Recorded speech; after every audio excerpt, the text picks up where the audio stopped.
ಹೀಗೆ ನಾಟಕಗಳನ್ನು ರೆಡಿ ಮಾಡಬೇಕು ಅಂದ್ಕೊಂಡಿದ್ದೀನಿ. ಉಪಸಂಹಾರ ಅಲ್ಲ, ಕೊನೆಗೆ ತೀರ್ಕೊಂಡಾಗ ಅನಾಕರು ತುಂಬ ಒಳ್ಳೆಯ ಮಾತು ಹೇಳ್ತಾರೆ ನೋಡಿ. ಸತ್ತಾಗ ಮನಸ್ಸು ಶಾಂತವಾಗಿರುತ್ತೆ ಅಂದರೆ ಬ್ಯೂಟಿಫುಲ್ ಲೈನ್. ಇದು ಪಂಚ್ ಲೈನ್ ಅಲ್ಲ, ಈ ಲೈನನ್ನು ಗಮನಿಸಿ.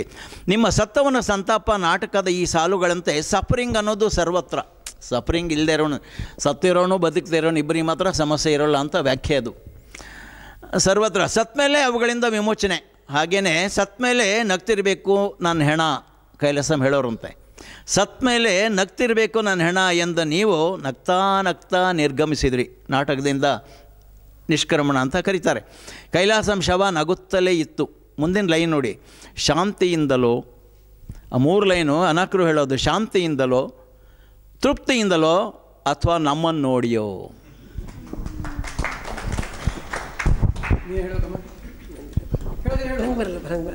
ಅದು ತೆಲುಗು ಒಂದಿದೆ, ನೀವೇ ಓದ್ಕೊಳ್ಳಿ, ನಂಗೆ ಗೊತ್ತಿಲ್ಲ. ನಂಗೆ ಫಸ್ಟ್ ಆಯಿತು. ಇನ್ನು ಒಂದು 10 ನಿಮಿಷದಲ್ಲಿ ಮುಗಿಸಿ ಪ್ರಯತ್ನ ಮಾಡೋಣ. ಇಲ್ಲ, ಇದು ಓದಿದೆ. ಕೈಲಾಸಂ ಗರಡಿ. ಕೈಲಾಸಂ ಒಂಟಿಯಾಗಿರುವುದನ್ನು ಬಹುಶಃ ಯಾರೂ ನೋಡಿರಲಿಕ್ಕಿಲ್ಲ. ಕೈಲಾಸಂ ಇದ್ದ ಕಡೆ ಒಂದು ಗುಂಪೇ ಇರುತ್ತಿತ್ತು. ಕೈಲಾಸಂ ಒಂದು ನಡೆದಾಡುವ ಸಂಸ್ಥೆ ಎಂಬಂತಾಗಿದ್ದರು. ಅವರ ಆಲೋಚನೆಗಳಿಗೆ ತಮ್ಮ ಮನಸ್ಸು ಕೊಟ್ಟು ಪುನೀತರಾದವರು ಎಷ್ಟೋ, ಅವರ ಗರಡಿಯಲ್ಲಿ ಪಳಗಿದವರೆಷ್ಟೋ. ಆದರೆ ಅದೇನು ಸಾಮಾನ್ಯದ ಕಸರತ್ತಲ್ಲ. ಕೈಲಾಸಂಗೆ ತಮ್ಮನ್ನು ತಾವೇ ಸಮರ್ಪಿಸಿಕೊಂಡವರಲ್ಲಿ KV ಅಯ್ಯರ್ ಒಬ್ಬರು. ಅವರ ಒಂದು ಅನುಭವ. ಕೈಲಾಸಮಿನ ಸಹವಾಸದಲ್ಲಿ ನನಗೆ ಅನುಕೂಲವಾದ ಅಂಶಗಳನ್ನು ಮಾತ್ರ ನಾನು ಹೆಚ್ಚಾಗಿ ಗ್ರಹಿಸುತ್ತಾ ಆದಷ್ಟು ಅಭ್ಯಾಸ ಮಾಡುತ್ತಿದ್ದೆನಾದರೂ ಸಹವಾಸ ದೋಷದಿಂದ ನಿದ್ದೆಗೆಡುವುದು ಮಾತ್ರ ಬಂದೇ ಬಿಟ್ಟಿತು. ಕೈಲಾಸವಿರುವ ಸಹವಾಸದಲ್ಲಿ ನಿದ್ರೆಗೆ ಅವಕಾಶವೇ ಇಲ್ಲ. ಭಗವದ್ಗೀತೆಯಲ್ಲಿ ಹೇಳಿಲ್ಲವೇ, ಪ್ರಪಂಚದೆಲ್ಲವೂ ನಿದ್ದೆಯಲ್ಲಿದ್ದಾಗ ಸಮಯವಿರಬೇಕು, ಸಂಯಮಿಯು ಎಚ್ಚರವಾಗಿರುತ್ತಾನೆ, ಪ್ರಪಂಚವು ಎದ್ದಿರುವಾಗ ಅವನು ನಿದ್ರಿಸುತ್ತಾನೆ. ಅದರಂತೆಯೇ ಕೈಲಾಸಂ ಸೂರ್ಯೋದಯವನ್ನು ಕಂಡೊಡನೆಯೇ ಮಲಗಿ ನಿದ್ರಿಸುತ್ತಿದ್ದರು. ಎಚ್ಚರವಾಗುತ್ತಿದ್ದುದು ಪ್ರಾತಃ ಕಾಲ 10-11 ಗಂಟೆಗೆ. ಪುನಃ ಮಧ್ಯಾಹ್ನ ಊಟವಾದ ಕೂಡಲೇ ನಿದ್ದೆ, ಟೀ ಕುಡಿಯುವ ಹೊತ್ತಿಗೆ ಎಚ್ಚರ, ಮತ್ತೆ ಮಲಗುವುದು ಸೂರ್ಯಾಸ್ತಮಾನದವರೆಗೆ. ಇದು ನನಗೆ ಸಾಧ್ಯವಾಗುತ್ತಿರಲಿಲ್ಲ. ನಾನು ಬೆಳಗಿನಿಂದ ಸಂಜೆಯವರೆಗೆ ದುಡಿಯುತ್ತಿದ್ದೆ, ಸಂಜೆ ವ್ಯಾಯಾಮ ಮಾಡುತ್ತಿದ್ದೆ. ಆದ್ದರಿಂದ ರಾತ್ರಿ ಬೇಗನೆ ನಿದ್ರೆ ಬರುತ್ತಿತ್ತು. ಆದರೆ ಕೈಲಾಸಂ ನನಗೆ ನಿದ್ದೆಗೆ ಅವಕಾಶವೇ ಕೊಡುತ್ತಿರಲಿಲ್ಲ. Venkatesh, don't waste this beautiful night, come out ಎಂದು ಹೇಳಿ ಮನೆಯಲ್ಲಿ ಮಲಗಿದ್ದ ನನ್ನನ್ನು ಎಬ್ಬಿಸಿ ತಮ್ಮ ಜೊತೆಯಲ್ಲಿ ಕರೆದುಕೊಂಡು ಹೋಗುತ್ತಿದ್ದರು. ಪುನಃ ನಾನು ಮನೆಗೆ ಬಂದು ಮಲಗುತ್ತಿದ್ದುದು ಬೆಳಗಿನ ಜಾವ 3 ಗಂಟೆಗೋ 4 ಗಂಟೆಗೋ ಅಥವಾ ಸೂರ್ಯೋದಯವಾದ ಮೇಲೆಯೇನೋ. ಹೀಗೆ ದಿನಕ್ಕೆ 2-3 ಗಂಟೆಗಳ ಕಾಲ ಮಾತ್ರವೇ ನಿದ್ದೆ ಮಾಡುತ್ತಾ 4 ವರ್ಷ ಕೈಲಾಸಂ ಸಂಗಡ ಇದ್ದು ಅನುಭವಿಸಿ ಚೆನ್ನಾಗಿ ಅಭ್ಯಾಸ ಮಾಡಿಕೊಂಡೆ.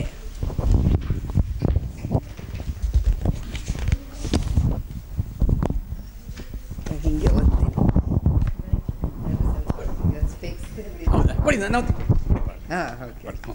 ಇನ್ನೊಂದು ಸ್ವಲ್ಪ ಇಲ್ಲಿ. ಮಾರ್ಗಶಿರ ಪುಷ್ಯ ಮಾಸಗಳಲ್ಲಿ ಕೂಡ ಬೆಂಗಳೂರಿನ ಬೆಳಗಿನ ಜಾವದ ಚಳಿಯಲ್ಲಿ ಮೈಮೇಲೆ ಒಂದು ತೆಳುವಾದ ಹತ್ತಿಯ ಬನೀನು ಹಾಕಿಕೊಂಡು ಕೈಲಾಸಂ ಸಂಕಡ South Parade, Cubbon Park, Dharmambudhi, tank bund ಮುಂತಾದ ಕಡೆ ತಿರುಗಾಡಿದ್ದೇನೆ. ಒಂದು ದಿನ ನನಗೆ ಚೆನ್ನಾಗಿ ನೆನಪಿದೆ. ಡಿಸೆಂಬರ್ ತಿಂಗಳು ಕಂಟೋನ್ಮೆಂಟ್ BRVಯಲ್ಲಿ ಯಾವುದೋ ಇಂಗ್ಲೀಷ್ ಕಂಪನಿಯ ನಾಟಕ. ಕೈಲಾಸಂ ಮತ್ತು ನಾನು ಹೋಗಿದ್ದೆವು. ನಾಟಕ ಚೆನ್ನಾಗಿತ್ತು, ಚಳಿ ವಿಪರೀತವಾಗಿತ್ತು. ಇಂಟರ್ವಲ್ನಲ್ಲಿ ಕೈಲಾಸಂ ಬಾರ್ಗೆ ಹೋಗಿ ಅಗ್ನಿದ್ರಾವಕ ತುಂಬಿಕೊಂಡರು. ನಾನು ಒಂದು ಜಿಂಜರ್ ಆ್ಯಂಡ್ ಲೆಮನ್ ಮೇಡ್ ಕುಡಿದೆ. ನಾಟಕ ಮುಗಿಯೋ ವೇಳೆಗೆ 2 ಗಂಟೆ. ಮನೆಗೆ ಬರುವಾಗ ಆ ಚಳಿ ತಡೆಯಲಾಗಲಿಲ್ಲ. ನನಗೆ ಬಾಯಿ ಅದರು ಹಿಡಿದು ಒಳಗಡೆ ಹಲ್ಲು ಒಂದಕ್ಕೊಂದು ತಾಗಿ ಶಬ್ದವಾಗುತ್ತಿದ್ದು. ಕೈಲಾಸಂ ಹೊಟ್ಟೆಯಲ್ಲಿ ಅಗ್ನಿ ತುಂಬಿಕೊಂಡಿದ್ದರು. ಮೈ ಮೇಲೆ woollen suit ಧರಿಸಿದ್ದರು.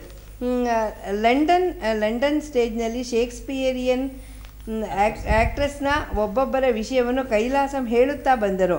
Sir Henry Irving, sir Beerbohm Tree, ಆಮೇಲೆ ಮೇಡಮ್ ಬನ್ಹಾರ್ಟ್ ಮುಂತಾದವರೆಲ್ಲ ಪ್ರಶಂಸೆಯೆಲ್ಲ ಪೂರೈಸಿತ್ತು.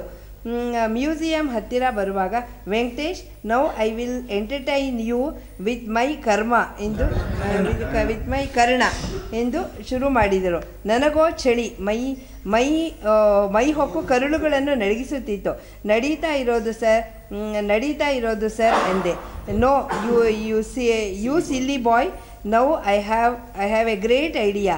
This Karna is going to be a big drama by Kailasam ಎನ್ನುತ್ತಾ ನನ್ನನ್ನು ಆ ರೋಡಿನ ಕೊನೆಯಲ್ಲಿ ನಿಲ್ಲಿಸಿಕೊಂಡು ಅವರಿಗೆ ಆಗ ತಾನೇ ಹೊಳೆದಿದ್ದ ಕರ್ಣನ ಕಥೆಯನ್ನು ಕೈಲಾಸಂ ಮಾತ್ರವೇ ಹೇಳಬಲ್ಲ ರೀತಿಯಲ್ಲಿ ಅಮೋಘವಾಗಿ ಅದ್ಭುತವಾಗಿ ಹೇಳಿದರು. ಕೇಳುತ್ತಾ ನನಗೆ ಮೈಮೇಲಿನ ಸ್ಮರಣೆಯೇ ತಪ್ಪಿತು. ನಾನು ಕುರುಕ್ಷೇತ್ರದಲ್ಲಿ ದೂರಸಾಕ್ಷಿಯಾಗಿ ನಿಂತು ಕರ್ಣ ಕುಂತಿ ಇವರ ಸಂವಾದವನ್ನು ಕಿವಿಯಾರೇ ಕೇಳಿಸುತ್ತಿರುವನೇನೋ ಎನಿಸಿತು. ನಿಂತಿದ್ದ ಸ್ಥಳ, ಹೊರಗಿನ ಚಳಿ 1 ಲಕ್ಷಕ್ಕೆ ಬರಲೇ ಇಲ್ಲ. ಬೆಳಗಿನ ಜಾವ 2 ಗಂಟೆಯ ಸಮಯ. ನಾಳೆ ಸೂರ್ಯೋದಯವಾಗುತ್ತಲೇ ಕರ್ಣನು ಕೌರವರ ಸರ್ವ ಸೇನಾಧಿಪತ್ಯವನ್ನು ವಹಿಸಿಕೊಂಡು ಯುದ್ಧಕ್ಕೆ ತೊಡಗಬೇಕಾಗಿದೆ. ಭೀಷ್ಮರ ಶರತಲ್ಪವಾಗಿದೆ, ದ್ರೋಣರ ವಧೆಯಾಗಿದೆ, ಅತಿರಥ ಮಹಾರಥರನೇಕರು ಮಡಿದು ಹೋಗಿದ್ದಾರೆ. ಅದೇ ತಾನೇ ದುರ್ಯೋಧನನು ಶೋಕಾಗ್ನಿಯಿಂದ ಬೆಂದು ಕರ್ಣನ ಬಳಿ ಬಂದು, ನೀನು ಸೈನ್ಯಗಳನ್ನು ನಡೆಸಿ ಪಾಂಡವರ ಹತ ಮಾಡಿದನಲ್ಲದೆ ನನ್ನ ಮನಸ್ಸಿಗೆ ನೆಮ್ಮದಿಯಿಲ್ಲ. ನಿನ್ನಂತಹ ಅಪ್ರತಿಮ ವೀರನೊಬ್ಬನೇ ನನಗೆ ಈಗ ಸಹಾಯ ಮಾಡಬಲ್ಲವನು. ಕರ್ಣ, ನಿನಗೆ ಅಂಗರಾಜ್ಯ ಅಭಿಷೇಕವನ್ನೇ ನಾನು ಮಾಡಿದೆ.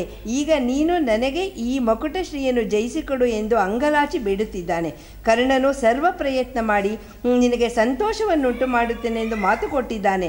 ನಾಡಿನ ಯುದ್ಧಕ್ಕೆ ಕರ್ಣ ಸಾರಥಿಯಾಗುವನೆಂದು ಒಪ್ಪಿನ ಶಲ್ಯ ಶಸ್ತ್ರಾಸ್ತ್ರಗಳ ತೀಕ್ಷ್ಣತೆಯನ್ನು ಪರೀಕ್ಷಿಸುತ್ತಿದ್ದಾನೆ. ಕರ್ಣನು ದೀಪದ ಬೆಳಕಿನಲ್ಲಿ ನಾಳೆಯ ರಣಕ್ಷೇತ್ರದ ಶತ್ರು ಸೇನಾ ಶಿಬಿರದ ವ್ಯೂಹಗಳ ನಕಾಶೆಗಳನ್ನು ಅವಲೋಕಿಸುತ್ತಾ ತನ್ನ ಸೈನ್ಯಗಳ ವ್ಯೂಹ ರಚನೆ, ರಕ್ಷಣೆ ಇವುಗಳನ್ನೆಲ್ಲ ಚೆನ್ನಾಗಿ ಯೋಚನೆ ಮಾಡುತ್ತಿದ್ದಾನೆ.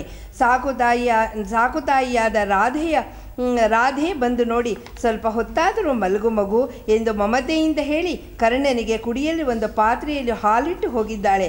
ಆ ಕಡೆ ಕರ್ಣನ ಕೌಟಿಲ್ಯದಿಂದ ಕೃಷ್ಣನ ಕೌಟಿಲ್ಯದಿಂದ ಪಾಂಡವರ ಮಾತೆಯಾದ ಕುಂತಿ ಭೀಕರವಾದ ಆ ರಾತ್ರಿಯಲ್ಲಿ ಕುರುಕ್ಷೇತ್ರದ ಈ ರಣರಂಗದಲ್ಲಿ ಮುಸುಕು ಹಾಕಿಕೊಂಡು ಒಬ್ಬಳೇ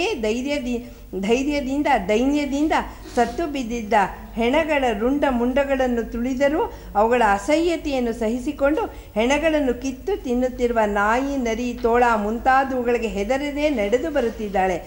ಆಕೆ ಹಾಗೆ ಬರುತ್ತಿರುವುದು ಭೀಷ್ಮನ ದಿವ್ಯ ಜ್ಞಾನಕ್ಕೆ ಆಗಲೇ ಗೋಚರವಾಗಿದೆ.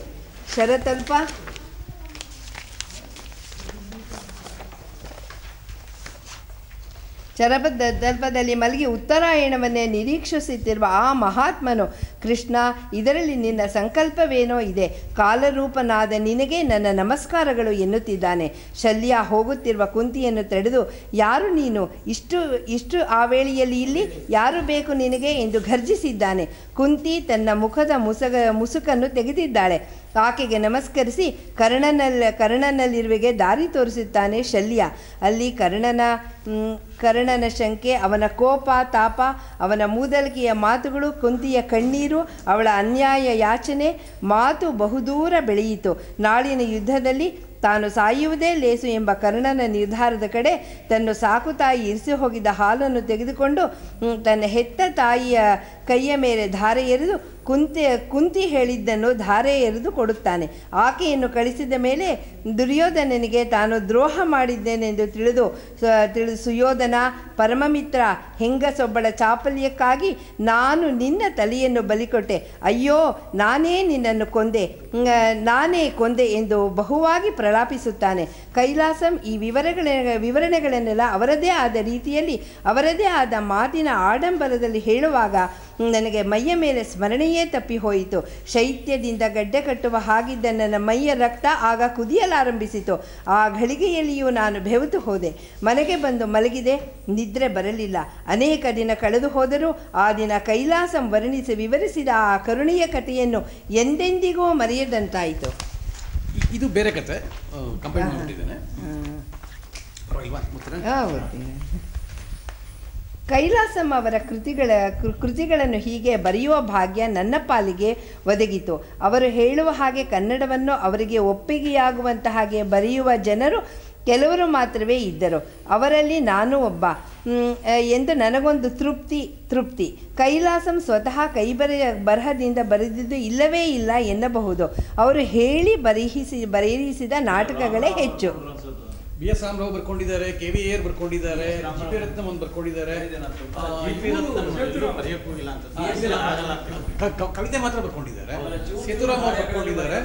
ಆಮೇಲೆ ಇವ್ರು ಬರ್ಕೊಂಡಿದ್ದಾರೆ, ಆರ್ ನಾಗೇಂದ್ರ ಬರ್ಕೊಂಡಿದ್ದಾರೆ. ಆದರೆ ಅವ್ರು ಬರ್ಕೊಂಡಿದ್ದು ಬೆಂಡೋಲೆ ಫಂಡು ಅಂತ ರೈಲ್ನಲ್ಲಿ ಕಳ್ಕೊಂಡ್ಬಿಟ್ರಂತೆ.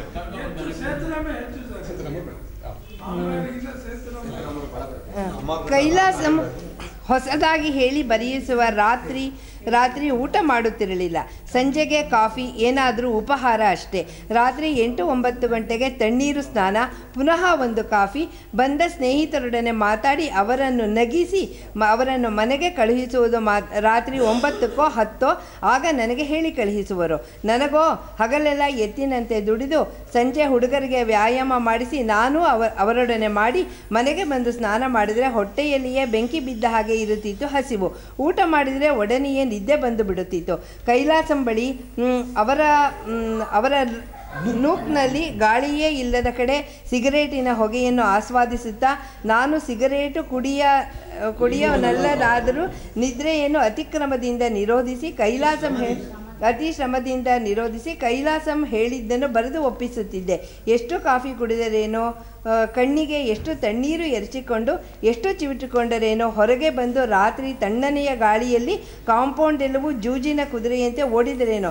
12 ಗಂಟೆಯಾಯಿತೆಂದರೆ ನನಗೆ ನಿದ್ದೆಯನ್ನು ತಡೆಯಲಾಗುತ್ತಿರಲಿಲ್ಲ. ಏನು ಮಾಡುವುದು? ಹಗಲೆಲ್ಲ ದುಡಿದರೆ ಮಾತ್ರ ನನ್ನ ಸಂಸಾರಕ್ಕೆ ಅನ್ನ. ಬೆಳಗ್ಗೆ ಸಂಜೆ ವ್ಯಾಯಾಮ ಮಾಡಬೇಕೆಂಬ ಆಸೆ. ಅದರಿಂದ ದೇಹಶ್ರಮಕ್ಕೆ ಸರಿಯಾಗಿ ಊಟ ನಿದ್ರೆಗಳು ಬೇಡವೇ? 3-4 ವರ್ಷ ಹೆಚ್ಚು ಕಡಿಮೆ ಹೀಗೆ ಅರ್ಧ ನಿದ್ರೆ, ಕಾಲು ನಿದ್ರೆಯೇ ಇಲ್ಲವೆಂಬಂತೆ ದಿನಗಳನ್ನು ನೂಕಿದೆ. ಬೆಳಗಿನ ಹೊತ್ತಾಗಲಿ ಮಧ್ಯಾಹ್ನ ಊಟದ ಮೇಲೆ ಆಗಲಿ ನಿದ್ರೆ ಮಾಡುವ ಅಭ್ಯಾಸ ನನಗಿಲ್ಲ. ಇದು KVR ಮಾಡುವುದಕ್ಕೆ ವಿರಾಮವೂ ಇಲ್ಲ. ಒಂದು ಸಲ ಒಟ್ಟಿಗೆ 5 ರಾತ್ರಿ ನಿದ್ರೆಗೆಟ್ಟೆ. ಆಗ ದಿನವೂ ಬೆಳಗ್ಗೆ 6 ಗಂಟೆಯಾಗದೆ 7-7:15 ಮಾತ್ರ ನಿದ್ದೆ ಮಾಡಿದ್ದು ಜ್ಞಾಪಕ. ಸೂರ್ಯನ ಬೆಳಕು ಎಲ್ಲಿ ಬರುವುದೋ ಎಂಬ ಭೀತಿಯಿಂದ ಕಿಟಕಿ ಬಾಗಿಲುಗಳನ್ನೆಲ್ಲ ಮುಚ್ಚಿ ಕಂಬಳಿಯನ್ನು, ಕರಿಯ ಬಟ್ಟೆಯ ಪರದೆಗಳನ್ನು ಕಿಟಕಿಗಳಿಗೆ ಅಡ್ಡ ಹಾಕಿ